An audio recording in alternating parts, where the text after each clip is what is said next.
बस ये सोच ले तू, यही है जिद यही है रार, बस अब जीतना है। लिखूंगा खुद नई तकदीर अपने हाथ से मैं, रगों में खून के संग इस। सभी संबलपुर वासियों को हमारी टीम सिद्धू सा संबलपुर की तरफ से हार्दिक जोहार।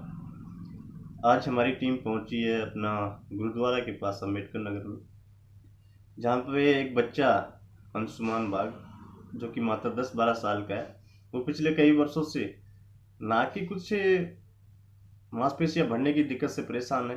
आज हमारी महिला मोर्चा टीम उनसे मिलने पहुंची है।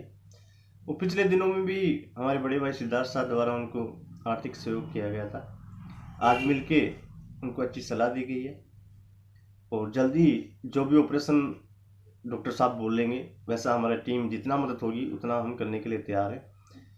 और आगे भी ऐसी बहुत सी समस्याएं हैं हमारे संबलपुर में भी, क्योंकि हमारी जो टीम है वो संबलपुर की सेवा और स्वाभिमान के लिए और विकास के लिए लड़ती है और लड़ती रहेगी।